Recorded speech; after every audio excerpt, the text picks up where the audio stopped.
like to welcome everybody to today's presentation on adverse childhood experiences and trauma. I'm your host, Dr. Elise Snipes.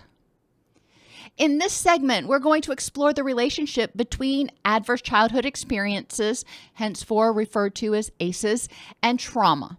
Identify the impact of ACEs and traumatic injury on mental, physical, and interpersonal health in adults. So what are the long-term consequences?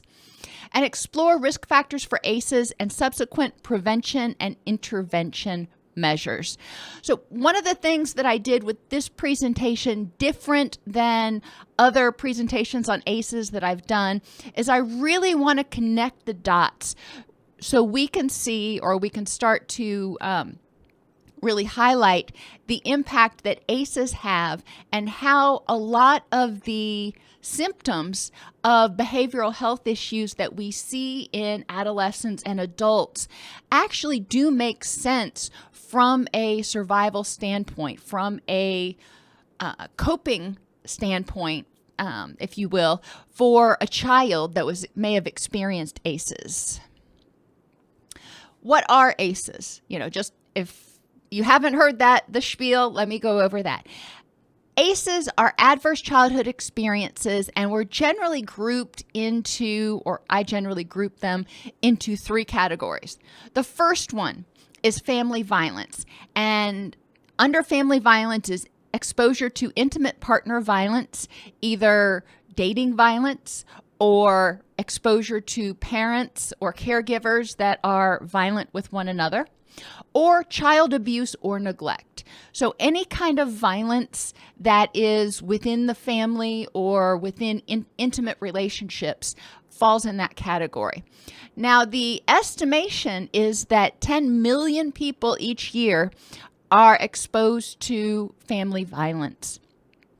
My guess is all of these statistics for mental illness and family violence are far lower than what actually happened. These are only the ones that we know about. 10 million people is still a lot.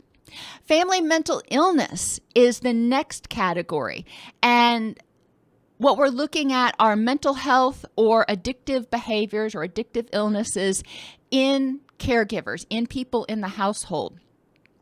Family mental illness, about 19% of people have a mental health diagnosis. That's about 47 million people.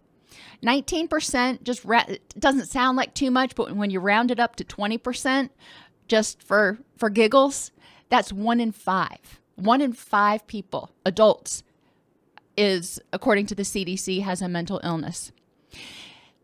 Substance use disorders, 29%. We'll round that up to 30, just for round numbers. That's about 1 in 3 people have a substance use disorder at some point in their lives, according to the CDC. That's a lot.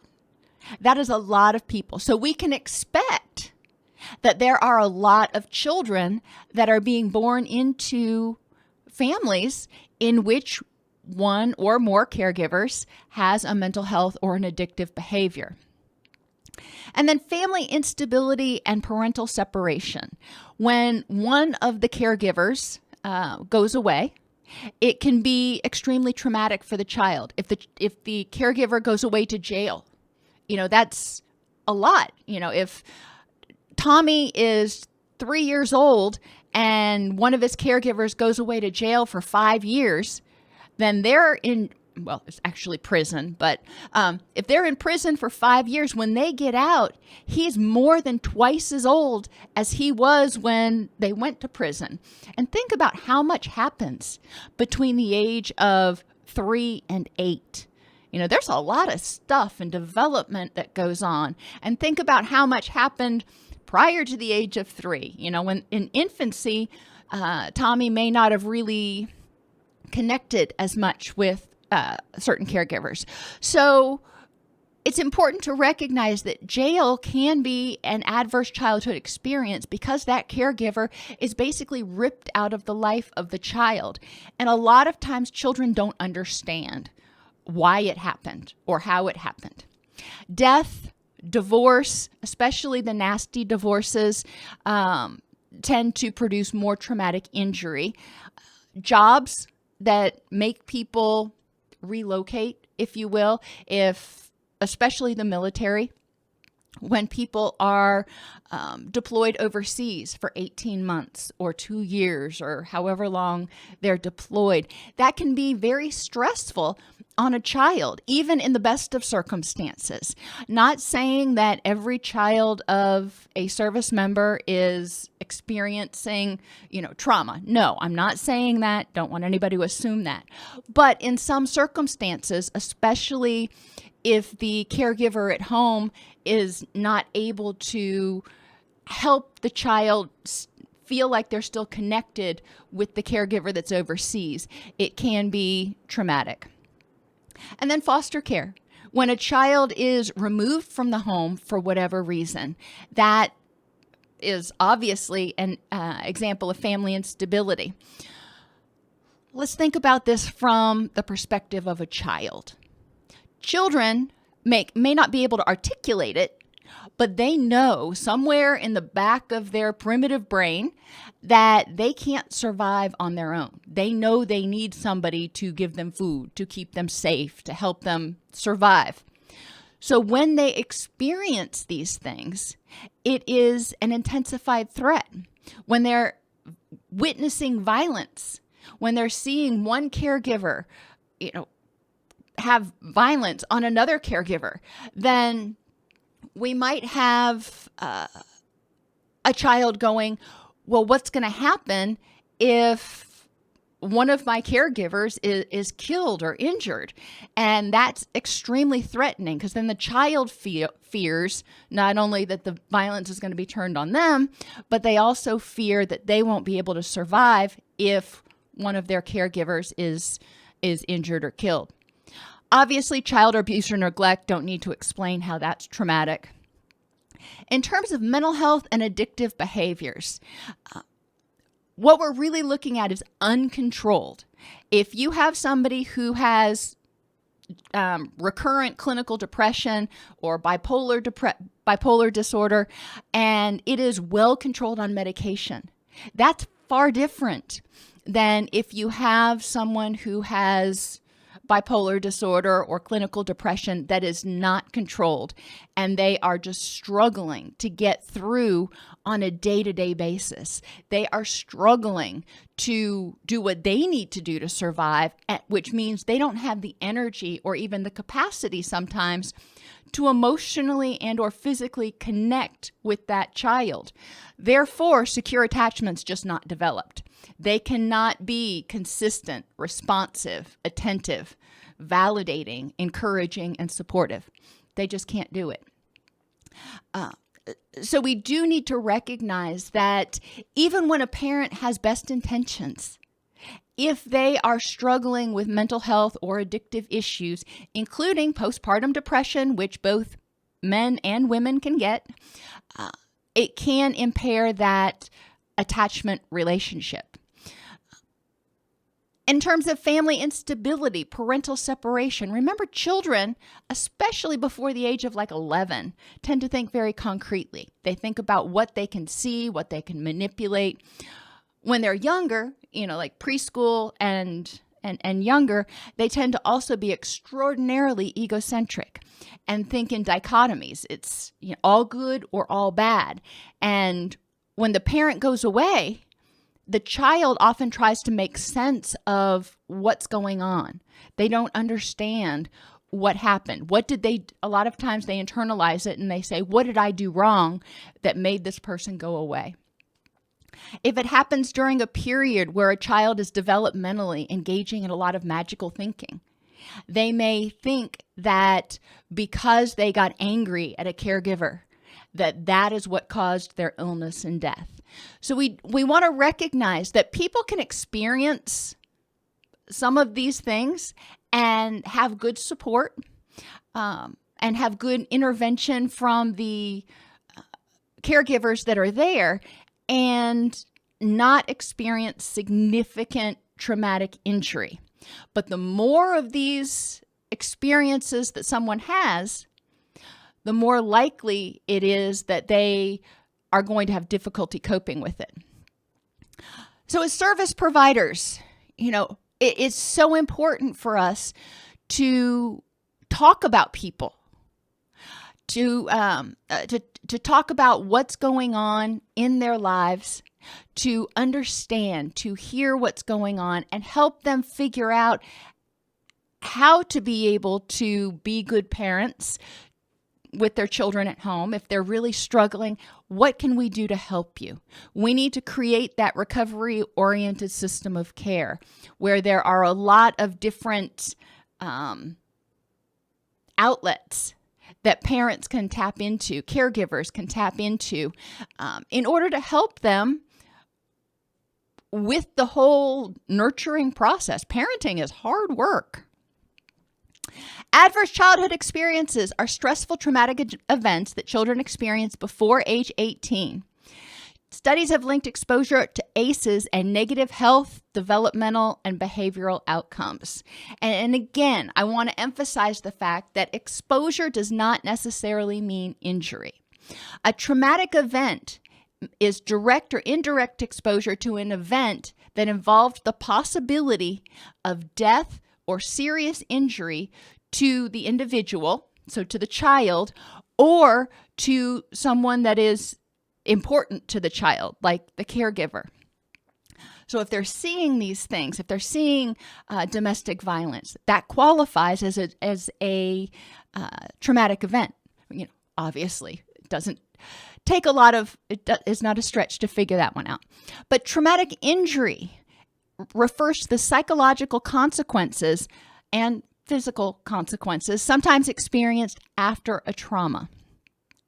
61% of adults surveyed across 25 states, and I don't know why it was just 25 states, but that's just what they did, reported that they had experienced at least one type of ACE, and nearly 1 in 6 reported they had experienced 4 or more types of adverse childhood experiences. So let's just go back up here and look. 4 or more. So a caregiver that had an addictive behavior, mental health issue, and was involved in a relationship that was violent and maybe was neglectful because of all of the aforementioned things, or mental health and addictive behaviors and then they got divorced because of intimate partner violence. It's not hard to see how people can quickly add up to 4 or more. And a lot of times, I'm not going to say all the time, but there is a pretty strong correlation between intimate partner violence and mental health and addictive behaviors. So one of the things as behavioral health professionals we can do is advocate for prevention activities. What can we do to help improve the mental health and reduce the addictive behaviors in the adults in our community?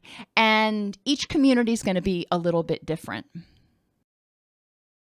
Welcome to the ALLCEUs Education channel, where you will find long-form counselor education training videos, as well as shorter overview videos geared toward the general public. We have over 900 videos, so using the search function that is underneath the subscribe button on our homepage can help you find the videos that you really want to watch. You can also find an alphabetized set of some of my most popular playlists at allceus.com/YouTube-playlists. I absolutely love hearing from you, so keep those comments coming. We actually do read all of them and try to respond within a few days. Have a fabulous day, and don't forget to click subscribe and the bell if you haven't already, so you can be notified when I release new videos.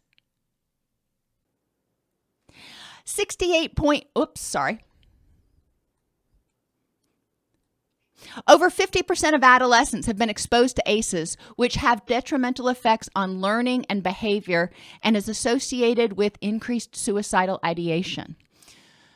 That HPA axis gets activated when the child is exposed to ACEs and experiences traumatic injury. Then, they're somewhere in that realm of PTSD.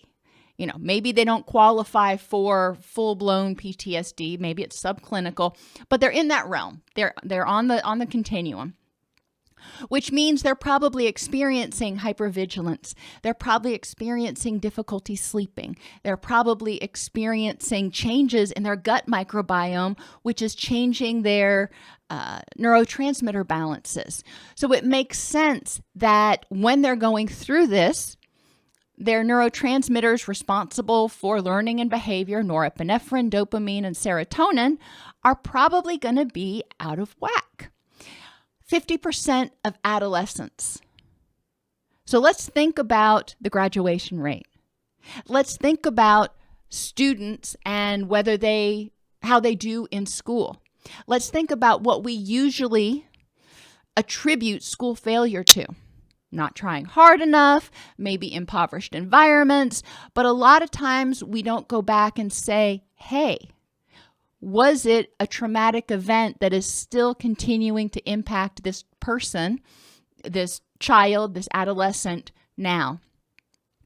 68% of people who reported homelessness in childhood also reported experiencing 4 or more ACEs. Now remember, homelessness doesn't necessarily mean living on the street.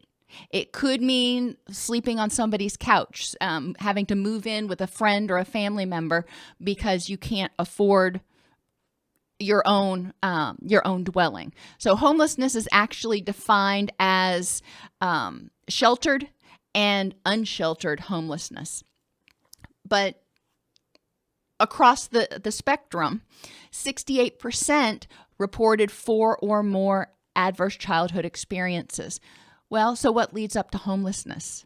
Mental health issues, addiction issues, interpersonal violence, and yes, stays in domestic violence shelters when the whole family has to move. That can qualify, especially if it's sustained. So there's a lot of, and you know, by virtue of that, by virtue of being homeless, that's often contributes to family instability. Only 16% of people were never homeless in childhood reported experiencing 4 or more ACEs. So we can really cut down on the number of people experiencing that threshold of 4 or more ACEs if we start looking at what's causing homelessness in our community. Not everybody who's homeless is mentally ill. Not everybody who's homeless is, necessarily struggling. Some people choose to live a more nomadic lifestyle. So we definitely need to be culturally sensitive and not try to put everybody in permanent housing. Some people want to travel the world. They don't want to have something that is a permanent house. ACEs have a different impact on the brain based on the age of exposure, individual factors, and microsystem protective factors. Now, think back to Bronfenbrenner's model. You have your microsystem, which is the individual. What's going on in the individual? What's their age? What are their coping strategies? What confounding issues do they have? Did they already have clinical depression? Etc. What protective factors did they have? Did they have a lot of social support? Did they have good self-esteem? Did they have, adequate cognitive processing? So that's the individual. In terms of their immediate environment, what was there to provide them support? Did they have a safe place where they could get adequate sleep? We know that lack of adequate sleep contributes to or intensifies the impact of traumatic events. Did they have an environment which they got enough nutrition? We grow based on what we eat. We need to give our body the nutrients. Our body makes neurotransmitters and hormones from the foods that we eat. So if they have an impoverished nutritional environment, then it's also often going to contribute to an imbalance in neurotransmitters. All of these things can contribute to changes in brain structure. The strongest impacts are found for younger children ages 2 to 5 and those living in households with incomes below 200% of the federal poverty level. So let me ask you, Why is it that the strongest impacts are in this narrow range for children ages 2 to 5 and 200% below the poverty level?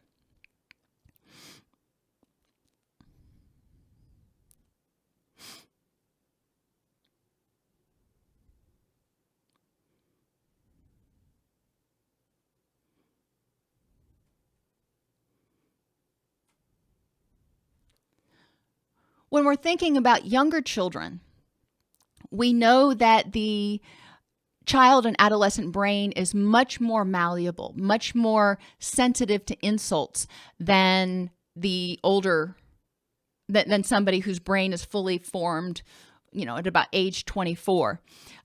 Children ages 2 to 5 are very likely, I agree, Dory, likely the ones not eating enough good food and getting enough quality sleep.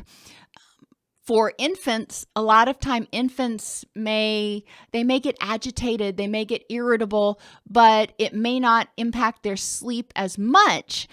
When children are 2 to 5 years old, that's when they're going through, if you think back to Erickson's stages, you have trust versus mistrust. And then you move into toddlerhood when they're trying to develop autonomy and a little bit later industry. And they require, when they're trying to navigate this psychosocial crisis, it's scary. They're going to try to take chances, and they require a caregiver that is there to form a secure home base, a caregiver that can nurture them, a caregiver that can encourage them to take that next step. And if they're in an environment where there's a lot of chaos and in an environment in which there may be, not enough nutrition, they're not sleeping well, they may be homeless, then the child is probably not going to be developing the secure attachments that would buffer against the stressors. So you've got it's a double whammy. Not only is there a trauma there, but there's also a lack of any buffers and protective factors.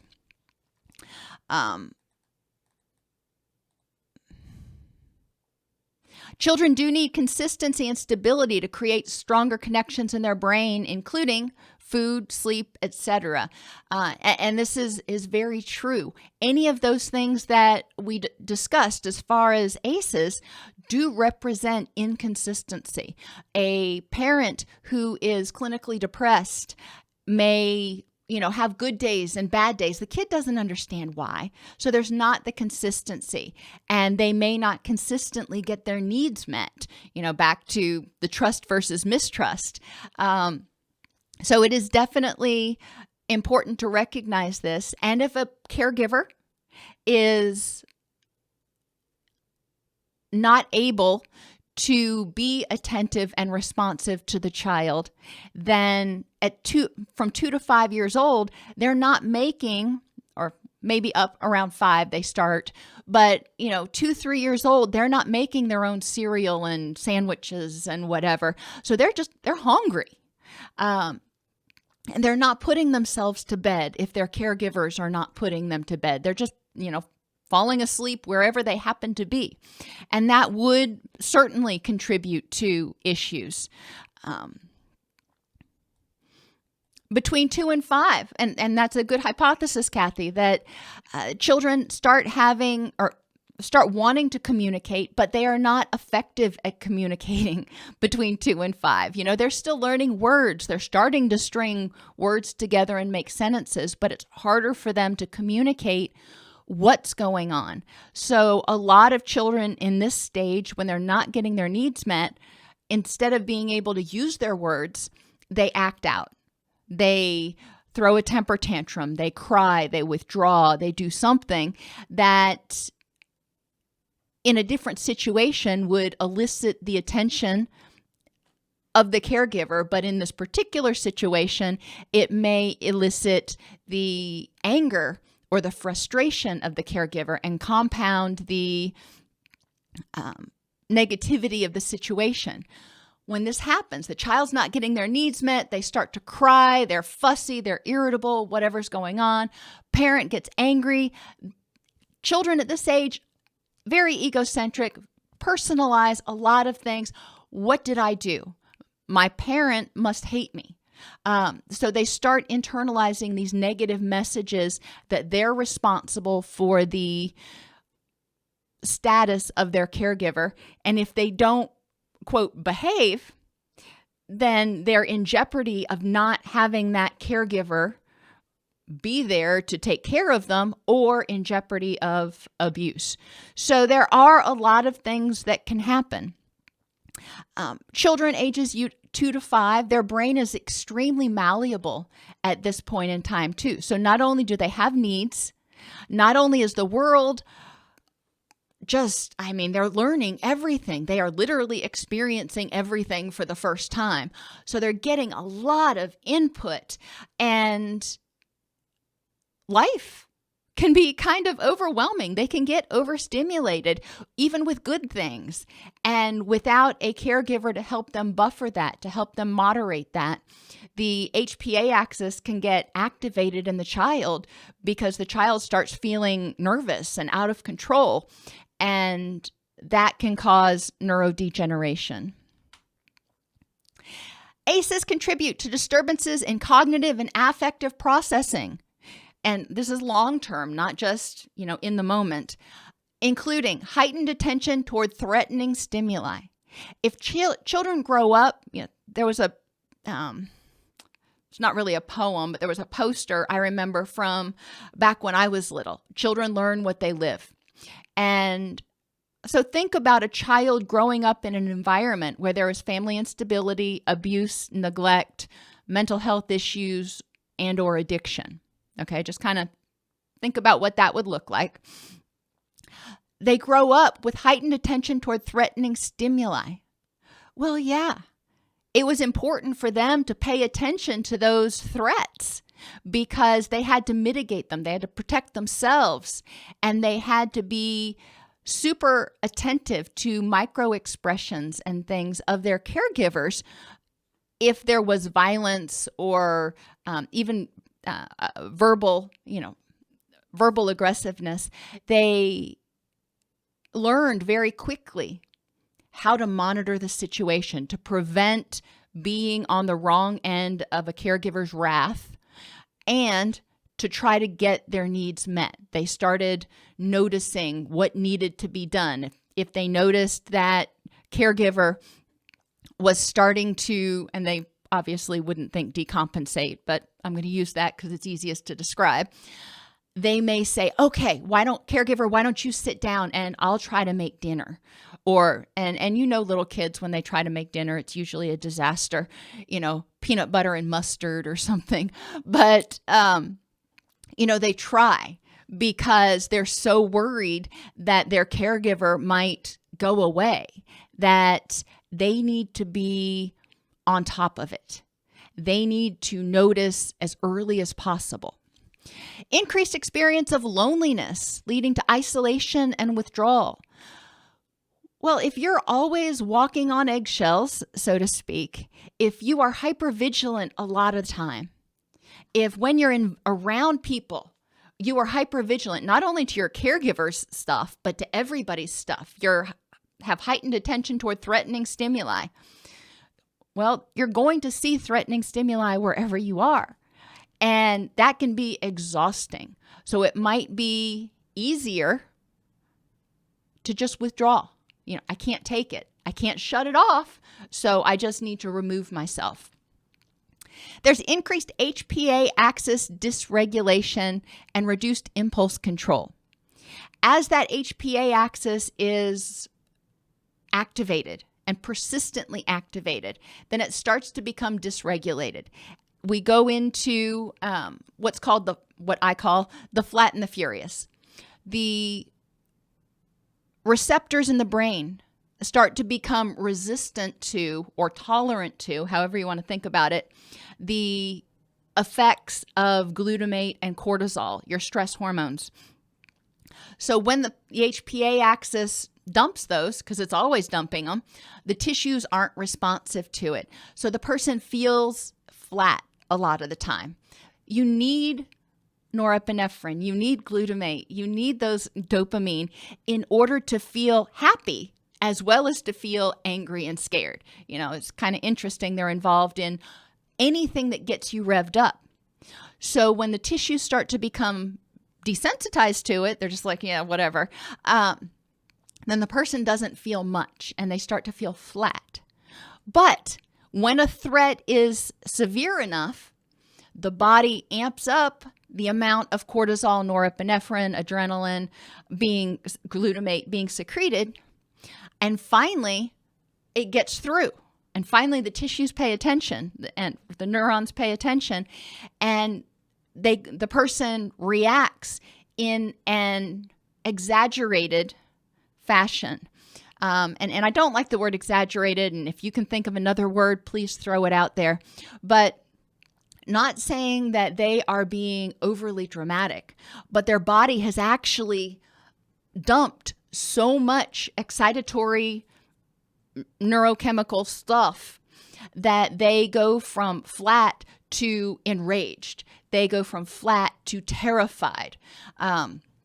Unfortunately, it doesn't usually work in the happy direction where they go from flat to euphoric.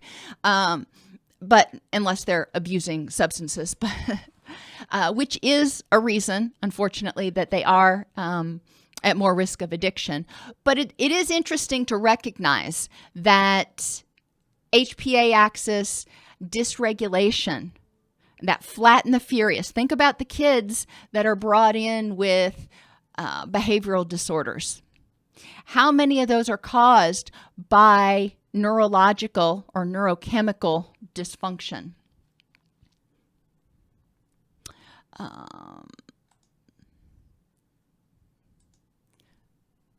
Dory. I just have a quick question. Can you Sure. go back to why they got flat in the first place? You said it was Sure. due to the overstimulation from... Sure. Hang on. So I'll give you the example of addiction. Let's just start there because the process is basically the same. When somebody abuses a drug, they take it, and eventually the tissues, the receptors on the receptors become desensitized. The brain says, I can't run this hot. I can't keep doing this. There's too much dopamine. There's too much glutamate. There's too much cortisol going through the system, and it's not healthy for this organism. So I need to, just stop paying attention to it. I need to stop letting it activate me. And so the tissues become tolerant to the effects of those neurotransmitters. So when somebody's taking a drug of abuse, initially when they drink or use opioids or whatever it is, it produces a euphoric feeling of some type. But after a little while, it doesn't produce that same feeling. It's because the neurons have started to say, you know what? No, I can't. That's too much dopamine going through the system, and it's not healthy, which is a really cool self-preservatory thing that our brain does. Unfortunately, then when the person's they're not using whatever substance it is, the amount of cortisol and dopamine and norepinephrine that are going through just naturally, it ain't enough. It's just not enough getting through because the tissues, just don't respond in the same way. So that's where the tolerance comes, and the person starts to feel very flat. They feel bad. They feel depressed when they're not using, which often leads them to use again. Well, and we'll see in a little while that the same thing happens with trauma. When people are exposed to trauma, their HPA axis revs up, cortisol, norepinephrine, and dopamine are released. And glutamate. So those 4 chemicals are released as part of the stress response, because dopamine, remember, is your motivation chemical, your motivation to get up and get the heck out of there. But all of those are excitatory neurotransmitters, and all of those can create a neurotoxic environment if they are present for long enough and in great enough quantities. So the brain says, no, we can't just keep bathing the neurons in this stuff because it's causing neuronal damage. So when the person is not engaging in some sort of addictive behavior to artificially stimulate those chemicals, they feel flat. It's kind of like the person with an addiction who's not using. They're feeling flat. The brain has decided, no, I'm protecting myself. But when the stressor gets intense enough, which is why we see emotional dysregulation, for example, in people with borderline personality disorder, and others. It's not just BPD. Eventually the brain reaches a point where it feels enough of a threat that it just starts dumping immense amounts. And that's a huge overgeneralization. I'm just kind of using a analogy here, but sending immense amounts of the excitatory neurochemicals through.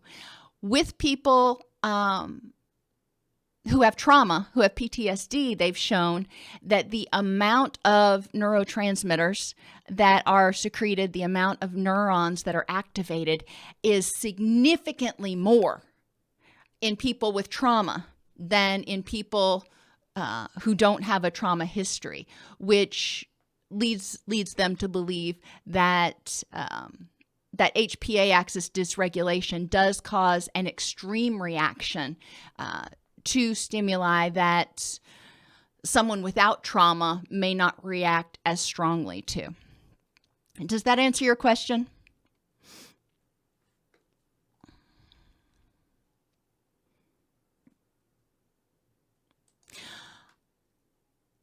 Okay, there are also functional alterations in key stress and emotion associated brain regions, particularly the anterior cingulate cortex, the amygdala, and the hippocampus. Now, the hippocampus is one of those areas that's involved in emotional processing. It shrinks. It doesn't do both, it just shrinks. The amygdala is kind of interesting. Remember, the amygdala is where we do a lot of our fear processing. And initially, after a trauma, there's an increase in amygdala volume, which corresponds with training, so to speak, the organism to be more attentive to threat stimuli. However, when there's persistent distress in later life, exposure of those neurons to persistent stress chemicals ends up leading to a decrease in volume, which also can affect fear processing and reactivity and mood. The brain regions are particularly susceptible to damage from trauma or HPA axis hyperactivation due to the high density of glucocorticoid receptors. Now, glucocorticoids are cortisol, basically, and other chemicals, but the one we're really talking about right now is cortisol. So the amygdala and the hippocampus are just chock full of receptors for stress chemicals. And when it's constantly bathed in stress chemicals, the brain starts pruning back, so to speak, those neurons. Exposure to specific types of ACEs, and I thought this was really interesting, selectively affect the sensory systems which were involved in perceiving the trauma. So people may not remember what they saw, or they may have heightened memories of what they smelled during a particular traumatic event. It's hypothesized that those sensory processes that were involved in the traumatic event will also be stronger triggers for PTSD symptoms if the person ends up developing PTSD. Mental disorders in individuals with ACE exposure tend to have more symptoms more severe symptomatology, increased risk of comorbidity, and are less likely to respond to standard treatments. So when you have an adult that presents with a behavioral health issue who has ACE exposure, they don't respond the way we necessarily would expect. Why do you think that is? I would hypothesize that people who present with clinical depression or generalized anxiety, who, as adults, who didn't have exposure to a multitude of ACEs, may not have the structural changes in their hippocampus and amygdala, their fear processing and emotion processing areas, that people with ACEs do. So if you want to think about it this way, people with ACEs, not only are they presenting with mental health issues, they're also presenting with traumatic brain injury, because the structure, the density of the amygdala and the hippocampus are actually different. There is a change in the brain structure. People with ACEs, Melissa points out, may also, because they never felt safe or often didn't feel safe in childhood, may not know how to feel safe now, may not feel safe now. And so it may be difficult for them to be vulnerable. Likewise, and I'm trying to interpret what you said there, and correct me if I'm wrong, but the symptoms that they have may be long-standing symptoms, and they know what to expect with these. And the symptoms, may not lead them to have the happiest life possible, but they have been protective until now. So until we provide them a sense of safety, which we'll get to in trauma-informed approaches, it's going to be hard for them to consider relinquishing some of the protective behaviors that they've developed. Kathy points out it could be that there's an addictive-like quality to the trauma, drama response, and normal feels like may feel kind of blah. So when they are engaging in, when they've got anxiety revving them up, at least they feel something. They're not flat. They're in that furious category. In adults, adverse childhood experiences are associated with a wide range of physical disorders, not just emotional disorders, but also physical disorders, including obesity, dysregulation of the immune system, autoimmune disorders, abnormal pain perception, with and without underlying causes. Stress itself, and I thought this is really interesting. Stress itself, and we've all experienced it, can sensitize pain neurons in the spinal cord, which result in changes in pain perception and related behavior. So the person who experiences a lot of stress may also experience more pain because there are actual changes in the responsivity of their nociceptive, their pain neurons in their spine. Stress itself also reduces certain types of serotonin levels that are responsible for pain perception as well. So there's a lot of things that stress does that can contribute to an increased perception of pain. There's an increase in levels of pro-inflammatory cytokines throughout the body. So when people are under stress, when people have experienced trauma and have a underlying sense of unsafeness that contributes to an underlying sense of stress, the body actually is sending out pro-inflammatory molecules. Disruptions in the intestinal microbiota and the mucosal immune system are also the result of ACEs. 90% of our neurotransmitters are made in our gut. So when that intestinal microbiota gets wonky, that means that our gut is not going to be as effective or efficient. And it actually can contribute to what's called leaky gut, where toxins are able to permeate through the intestines, get into the system, get into your general system, which causes more inflammation. 200 to 400% increased risk. 200 to 400% increased risk of heart disease, cancer, chronic lung disease, skeletal fractures, depression, diabetes and prediabetes, and liver disease. They have found that there is an autoimmune connection with both type 1 and type 2 diabetes, so it would make sense that that could be in part a stress-related condition. We know that cancer is strongly associated with inflammation, and inflammation is associated with stress. Heart disease is the same. So you can see how it's not just, somebody developing PTSD and that's the only thing that's going on. Generally, if somebody has experienced traumatic events and a traumatic injury, there are going to be corresponding physiological effects, if not impairments. So let's go ahead and take a break for about 5 minutes. Stretch your legs. And then we will come back and discuss this slide. How do these behaviors make sense for somebody who has experienced adverse childhood experiences? They come to your office as a 20, 30, 40-something-year-old person and are evidencing these behaviors. How might or why might they have developed?